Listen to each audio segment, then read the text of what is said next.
Hello student, welcome to my another video and Ram Ram सभी भाइयों को।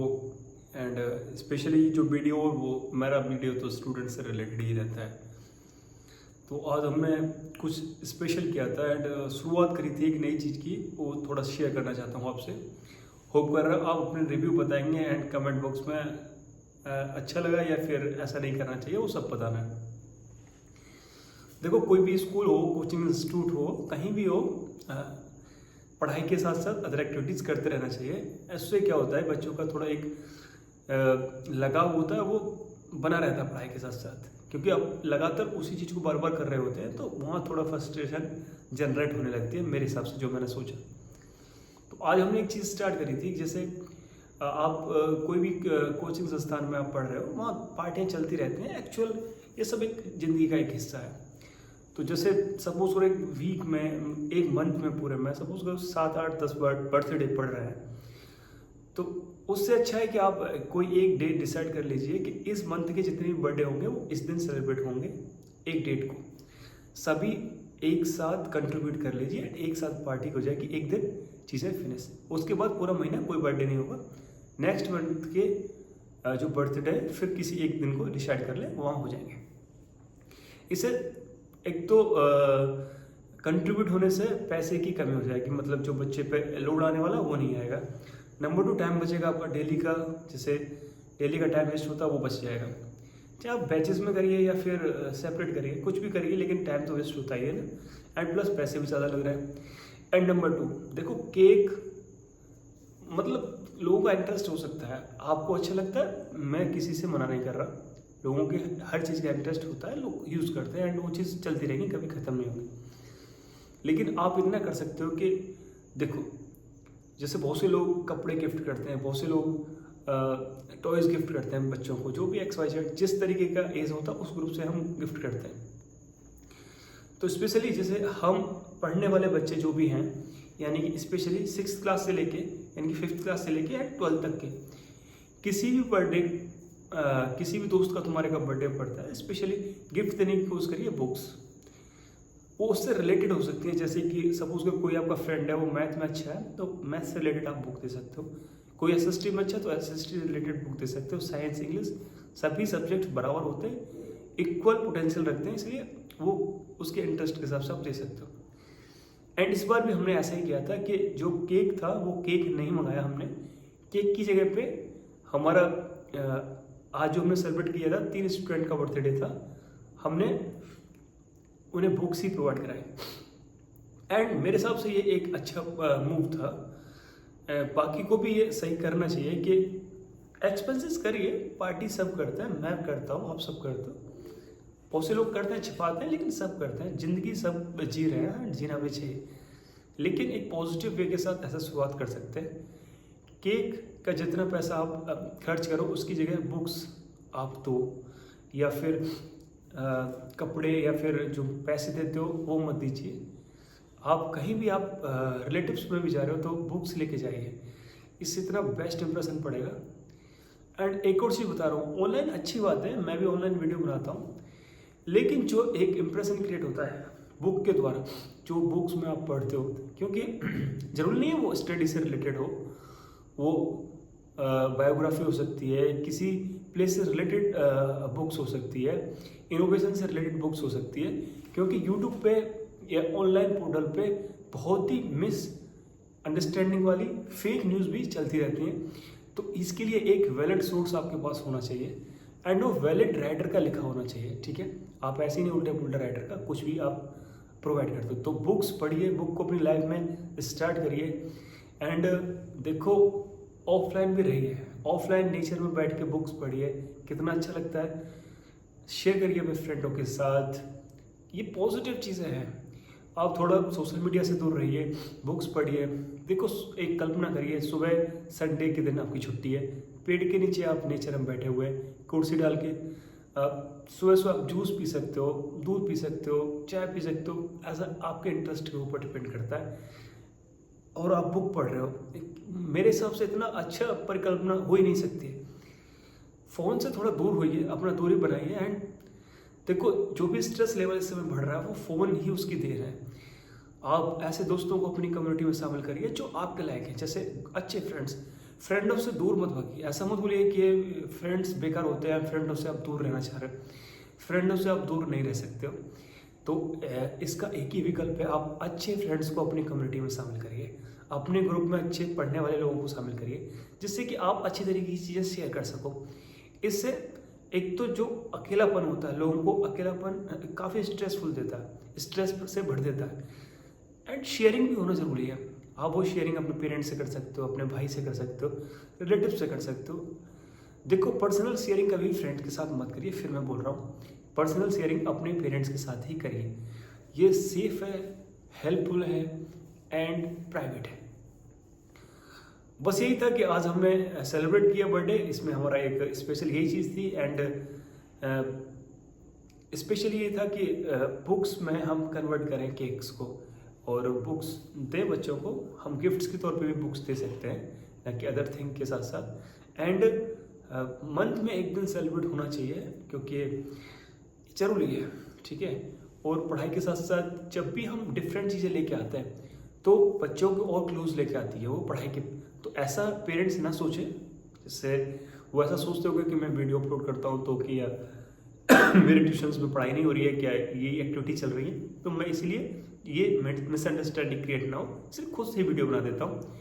और ऐसा नहीं है कि पढ़ाई नहीं होती इसलिए ये सब हो रहा है। एंड ये चीज़ें ज़रूरी हैं, हमें जोड़ के रखती है किसी भी इंस्टीट्यूट के साथ, किसी भी संस्थान के साथ, किसी भी कोचिंग सेंटर के साथ। ये चीज़ें हमें जोड़ के रखती हैं।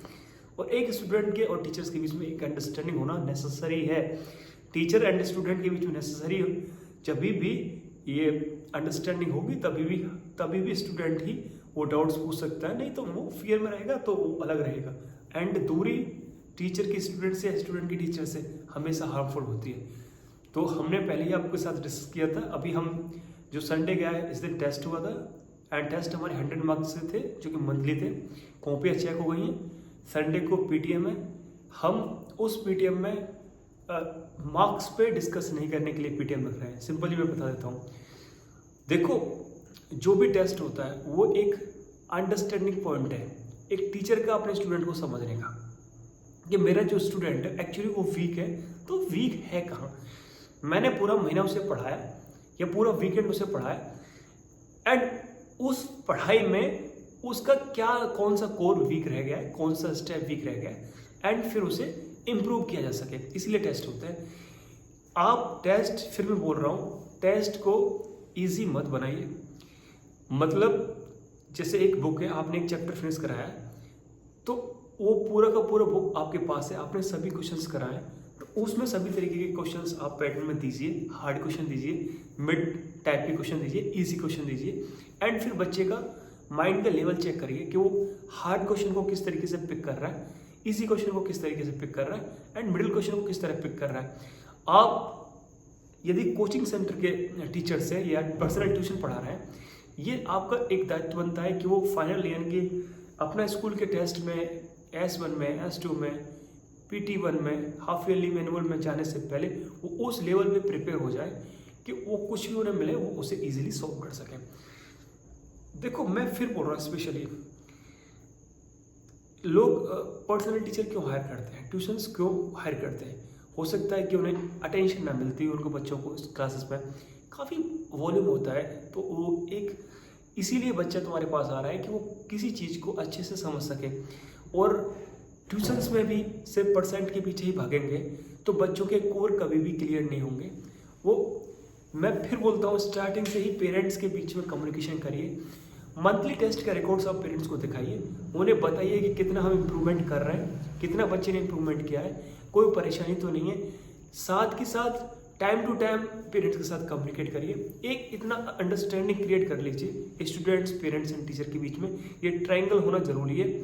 पीटीएम का मतलब ये नहीं होता है कि सिर्फ आपने पेरेंट्स बुलाए, नंबर दिखाए, बस बच्चों को बताए कि वो अच्छा है या बेकार है। आप किसी भी डिस्कस पे नहीं पहुँचे हो। आप पीटीएम फीस के लिए नहीं रख सकते हो, आप अदर एक्टिविटीज़ के लिए नहीं रखते हो पीटीएम। पीटीएम से रिलेटेड है कि वो पेरेंट्स की जो पीटीएम हो रही है, पेरेंट्स की जो टीचर के साथ मीटिंग हो रही है, पीटीएम पेरेंट्स टीचर मीटिंग, वो मीटिंग स्टूडेंट से रिगार्डिंग ही होनी चाहिए। स्टूडेंट ने पूरा मंथ में क्या चेंज किया, क्या अचीव किया, कितना वो वीक हो गया, कितना ग्राफ उसका ऊपर गया, इससे रिगार्डिंग हम बातें करने के लिए आते हैं। ये मीटअप रखता है एंड देखो जितना अच्छा कम्युनिकेशन होगा इन तीनों के बीच में, बच्चे का उतना ही परफॉर्मेंस शार्प होगा। मैं फिर बोल रहा हूँ, परसेंटेज पे मत जाइए। पूरा का पूरा चैप्टर्स में सपोज करो एक 4 क्वेश्चंस आए, वो 4 क्वेश्चंस पता नहीं किस माध्यम से आपको बच्चे ने पढ़े, वो चारों सही कर दिए, इसका मतलब ये नहीं कि उसका कोर मजबूत हो गया। मैंने ऐसे बच्चे देखे हैं कि फ्रैक्शंस पूरा चैप्टर खत्म हो जाता है, पूरे क्वेश्चंस लगा देते हैं फ्रैक्शन के, लेकिन उन्हें एक्चुअली ये नहीं पता होता है प्रॉपर फ्रैक्शन क्या होती है, इम्प्रॉपर फ्रैक्शन क्या होती है, मिक्स्ड फ्रैक्शन क्या होती है, लैग फ्रैक्शन क्या होती है, अनलैग फ्रैक्शंस क्या होती है। इतना बेसिक नेचुरल उन्हें कंपोजिट नंबर नहीं पता है, प्राइम नंबर्स नहीं पता है। इसलिए मैं बोल रहा हूँ कि क्वेश्चंस तभी लगाना स्टार्ट करवाइए, बच्चे को पूरा का पूरा आप जज करिए। मंथली टेस्ट में जितना हो सके उतने वेरिएंट्स के पेपर बनाइए, जिससे कि आप उस स्टूडेंट का एक्चुअल प्रॉब्लम्स को समझ सको। एंड ट्यूशंस में भी यदि टीचर के पास टाइम नहीं है अपने स्टूडेंट को देने के लिए, तो वो ट्यूशन टीचर बेकार है। फिर बोल रहा हूँ मैं हर पेरेंट्स को यही अवेयर करता हूँ। मेरा उम्र जितना भी है, मैं बहुत अनएक्सपीरियंस हूँ अभी, मेरे को 3 साल इस फील्ड में आए हुए हैं। मैं BSc हूँ मैथ से, और अब मैं B.Ed कर रहा हूँ, फर्स्ट ईयर है मेरी। जितना भी मेरे को एक्सपीरियंस है अपने हिसाब से मैं आपको बता रहा हूँ, पूरा का पूरा डेडिकेटेड हूँ मैं। अब इस फील्ड में आया हूँ तो मेरा एक एक मिनट, एक एक सेकंड स्टूडेंट के लिए है। मैं खुद से खुद का इम्प्रूवमेंट कर रहा हूँ, पढ़ाई करता हूँ, लेट नाइट जगता हूँ। मैं स्टूडेंट को यही अवेयर करता हूँ कि आप किसी भी चीज़ को शॉर्ट टर्म में नहीं कर सकते हो। मैथ रिवीजन की रिक्वायरमेंट रखता है। आप किसी भी क्वेश्चंस को कितने भी अच्छे एक्सपर्ट टीचर ने आपको समझाया, किसी भी ऑनलाइन पोर्टल से आपने बेस्ट टीचर से समझाया, ऑफलाइन किसी भी बेस्ट टीचर से आपने समझा वो कंसेप्ट, लेकिन जब तक उन क्वेश्चंस को आप लगाओगे नहीं, उस टाइप के क्वेश्चंस को आप नहीं लगाओगे, तब तक फिर मैं बोल रहा हूँ वो एक फेलियर की कंडीशंस में ही आएगा। देखो मैंने अपने जीवन में क्या अचीव किया, फर्क इससे नहीं पड़ता। जैसे आपको सपोज करो फैक्टराइजेशन आप चैप्टर पढ़ रहे हो, आपको क्वाड्रेटिक कोई इक्वेशन दे रखी है एंड उसको आपको फैक्टर करना है, एंड उसमें आप स्प्लिटिंग मेथड यूज करने वाले हो। यदि मैं आपको उस स्प्लिटिंग मेथड को बेटर तरीके से समझा पाता हूँ, तो मेरा एजुकेशन से आपका कोई लेना देना नहीं है। यदि मैं आपसे ये बोलता हूँ कि मेरा एजुकेशन इतना हाई लेवल का है, मैंने M.Ed कर रखा है, MSc कर रखा है मैथ से, PhD कर रखा है मैथ से, एंड उसी ड्रीम को मैं आपको एक्सप्लेन नहीं कर पा रहा हूँ, तो मेरा एजुकेशन या डिग्री किसी काम का नहीं है।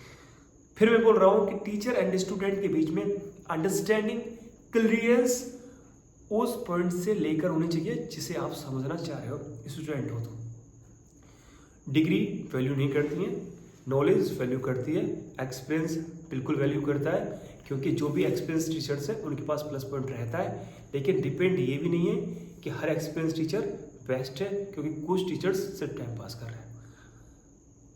आप स्कूल से ज़्यादा फीस पे करते हो, एक अच्छे ट्यूशन टीचर के पास एक टाइम स्पेंड करता है आपका बच्चा, यानी कि उसका टाइम भी यूटिलाइज हो रहा है या नहीं हो रहा है, आपके पैसे अच्छे जा रहे हैं या बेकार जा रहे हैं, वो आपको रेस्पॉन्सिबिलिटी है। आप अपने बच्चे को नोटिस करिए, उस टीचर को नोटिस करिए, उसके पैटर्न को फॉलो करिए कि वो किस तरीके का एजुकेशन सिस्टम अपने बच्चे को प्रोवाइड करा रहा है।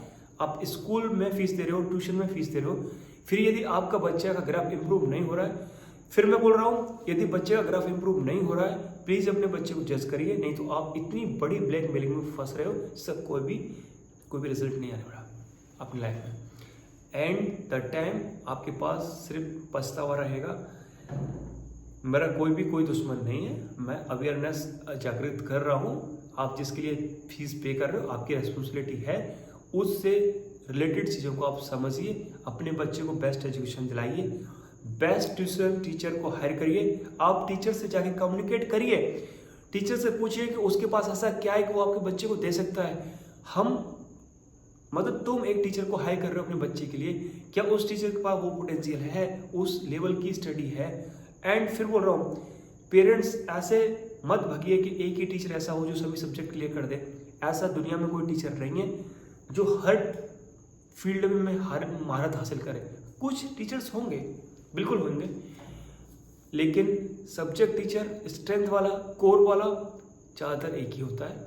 तो अपने बच्चे को ऐसे टीचर्स पे मत डालिए कि वो सभी सब्जेक्ट पढ़ा रहा है, हिंदी पढ़ा रहा है, इंग्लिश भी पढ़ा रहा है, मैथ भी पढ़ा रहा है, साइंस भी पढ़ा रहा है, जीके भी पढ़ा रहा है, कंप्यूटर भी पढ़ा रहा है। प्लीज़ अवेयर हो जाइए। मैं आपसे बार बार यही बोलता हूँ कि आप देखो, आप बहुत अच्छा खासा इन्वेस्टमेंट करते हो एक स्टडी में एक बच्चे के साथ। सपोज करो आपके घर में 3 या 2 बच्चे हैं, आप अकेले कमाने वाले हो, तो कम से कम 30% to 40% या फिर 30 से 35% आप बच्चे की पढ़ाई पे, अच्छी एजुकेशन पे खर्च करते हो। ये इन्वेस्टमेंट्स लाइफ की सबसे बड़ी इन्वेस्टमेंट होती है। देखो, बहुत से लोग बोलते हैं घर पे ज़्यादा इन्वेस्टमेंट होती है, नहीं होती है घर पे ज़्यादा इन्वेस्टमेंट। तुम्हारे घर वालों ने घर बना के दिया है, उसमें रेनोवेशन करना पड़ेगा या फोड़वा के दोबारा बनाना पड़ेगा, 10-20 लाख रुपए में घर बन जाएगा। लेकिन एक बच्चा जो प्री नर्सरी से पढ़ता है, और मैं सिर्फ बता रहा हूँ 12th लेवल तक, कम से कम 15 से 20 लाख रुपए खा जाता है। घर में 2 बच्चे हैं तो 30 लाख, 3 बच्चे हैं तो 30 लाख मिनिमम से मिनिमम। बात आई एजुकेशन डिग्रीज की, जब वो करने जाएगा तो फिर इसका डबल रख लीजिए। यही बोल रहा हूँ मैं नॉर्मल स्कूल्स की बात कर रहा हूँ। इसीलिए सबसे बड़ी इन्वेस्टमेंट घर में जो होती है वो एजुकेशन पे होती है। एंड यहाँ पे तुम देखो, घर बनवाओगे तो पूरा जांच पड़ताल करते हो, हर चीज़ देखते हो, कौन सा सीमेंट बेटर है, कौन सी टाइल्स बेटर है, कौन सा राज बेटर है, ठीक है ना, सरिया कौन सी अच्छी है, ये सब चेक करते हो ना। तो जब आप दुनिया की सबसे बड़ी इन्वेस्टमेंट, अपने पैसे का सबसे बड़ा इन्वेस्टमेंट यानी सबसे बड़ा पार्ट आप जहाँ दे रहे हो, उसके लिए आप सिर्फ दूसरे के भरोसे अपने बच्चे को छोड़ोगे। आप खुद से, मैं फिर बोल रहा हूँ, आप खुद से इस पर रिसर्च करिए। आपका बच्चा जहाँ भी जा रहा है, जिस भी इंस्टीट्यूट में जा रहा है, जिस भी कोचिंग सेंटर में जा रहा है, जिस भी ट्यूशन टीचर पे जा रहा है, एक्चुअल उसका स्ट्रेंथ क्या है, वो क्या फैसिलिटी प्रोवाइड कर रहा है। आप 100-200 रुपये के पीछे ऐसा टीचरों पे अपने बच्चे को मत भेजिए जहाँ पे सिर्फ हो रहा है। समझ जाइए। And stay connect with us. I am Deepak Sharma, मेरा नाम दीपक शर्मा है। गांव बाजना है, विलेज मेरा बाजना है। मिडिल क्लास फैमिली से बिलोंग करता हूँ। आप मिडिल से लोअर क्लास समझ सकते हो क्योंकि मेरी आय नॉर्मल है। फैमिली बैकग्राउंड से फर्क नहीं पड़ता है। यदि मेरी गलत नीयत है, मेरा गलत इंटेंशन है, तो मेरा फैमिली बैकग्राउंड कितना भी अच्छा है, मेरे पेरेंट्स कितने भी अच्छे हैं, मैं हमेशा गलत ही रहूँगा। इसे मेरे पेरेंट्स का अच्छापन नहीं ढक सकता है। इसलिए मैं फिर बोल रहा हूँ, जब से मैं इस फील्ड में आया हूँ, मैंने सोच लिया है, ये क्लियर है मेरा स्टेटमेंट। यदि आप इस टाइम तक वीडियो देख रहे हो, I will create a era. मैं लाऊंगा बदलाव पढ़ाई में। मैं प्रोवाइड कराऊंगा best and best math classes. It's starting, just wait what I can do. ये शुरुआत है एंड मैं क्या करने वाला हूँ, क्या कर सकता हूँ, मेरे को वॉच करिए। मेरा कोई भी कॉम्पिटिटिव नहीं है, कोई भी कंपटीशन नहीं है, कोई भी कंपटीटर नहीं है। मैं बेस्ट चीज़ प्रोवाइड कराऊंगा, आप कंपटीशन करिए। आप मेरे से अच्छा प्रोवाइड कराइए, चाहे फालतू बेसिस में कराइए। मैं मिलूँगा, मैं मीटअप करूँगा तुम्हारे साथ, मैं दूंगा तुम्हें थैंक्स, गले मिलूँगा। मेरा किसी से कोई भी झगड़ा नहीं, लड़ाई नहीं, सिर्फ एक ही सिस्टम है। जब एजुकेशन बेस्ट प्रोवाइड नहीं की जाएगी तो बच्चे का पूरा लाइफ ख़त्म। सबसे ज़्यादा इम्पोर्टेंट होता है एक टीचर, वही बच्चे को बनाता है। एंड उसमें जब स्ट्रेंथ नहीं है, आप ऐसे टीचर्स हायर कर रहे हो जिसका स्ट्रेंथ ही नहीं है, तो वो उस इंस्टीट्यूशन का, उस अथॉरिटी का नाम डाउन कर देता है। एंड क्या ऐसा प्रलोभन रहता है, क्या ऐसी मजबूरी रहती है कि एक इंस्टीट्यूट, एक स्कूल या एक कोचिंग सेंटर ऐसे टीचर्स हायर करता है, एक बेटर ऑप्शन होने के बावजूद भी। ये मेरे समझ से बिल्कुल भी परे है। तो स्टे अवेयर, आप अच्छे ग्रुप्स बनाइए।